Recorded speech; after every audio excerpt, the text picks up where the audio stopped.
2001 is when I decided to jump in the tray of a stolen ute at Redfern. Really good at the time. I was in the police at the time. It's a stolen vehicle.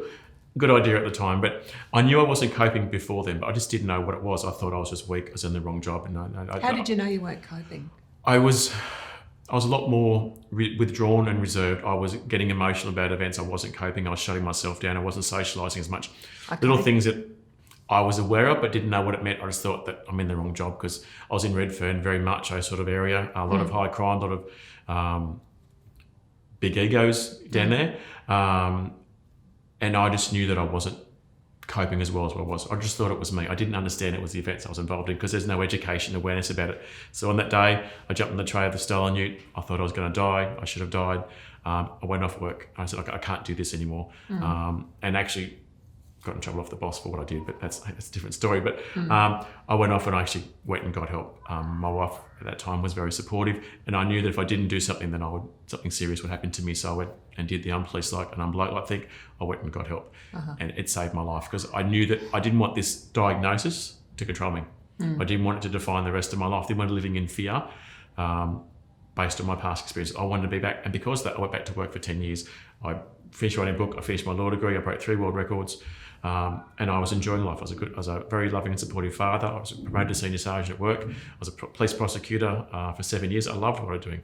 But I went back to GDs and then got involved in more things and didn't learn from my experiences. I didn't allow myself to process those events. They kept building up. I had a lot of very serious events on top of each other. Right. And that just got too much for me. I had a back injury, which made me feel even like less of a man because I couldn't walk. I said it was going to be something I'd stuck with for the rest of my life that had all this new stuff around post-traumatic stress, these events.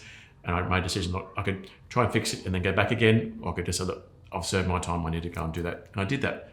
But then I thought, I don't know who I am anymore. I'm not a policeman. It's something I've always wanted to do. It's something I've been for the last 20 years and something I thought I was always going to be. And I thought, I can't walk. I've got a back injury. I'm going to have the rest of my life. I can't be the man around the house. I haven't got a job. I'm suffering from depression and thoughts of suicide. No, the world would be better off without me. Right. And I thought that was it. I still remember the day that I was going to go and do it, and then I changed my mind. So you're talking about suicide? The suicide, yeah. Yeah, And so something happened and you changed your mind? Yeah, I remember it vividly. Like it was end of 2012. I knew I wasn't coping. I'd had enough. I was drinking a lot of alcohol to cope, and I just didn't want to be around him. I just thought it'd be best for my kids and everyone else that I wasn't around. I had life insurance and stuff. The money would be good. But then I dropped my kids off from Girl Guides, and I was sitting in the car going, "This is it. I'm going." And then my 3-year-old daughter come to the window of the house, and she knocked on the window. She says, "Daddy, please don't go." It's like I don't know how she knew, but it's just she knew. Whether it was the energy or whatever it was, she just knew that something was going to happen. She saved my life that day. And I can see that brings up emotion I for put you. myself together. I walked inside and never been the same since. From that moment, I took control of my life because for me, it solved my pain, but would have left them with all my pain that I left behind. And it was a decision I would have made being in the state that I was in. And I can understand because I've been through it. I can understand why people get to this extent of making that decision. Yeah. Because in that state, they think that's the only way out. They don't think that there's any hope that they can get any better, there's anyone there for them. They feel alone, isolated, overwhelmed. I think that's all there is to it because of the label of disorder, because of the way the stigma is, because of the way the community is.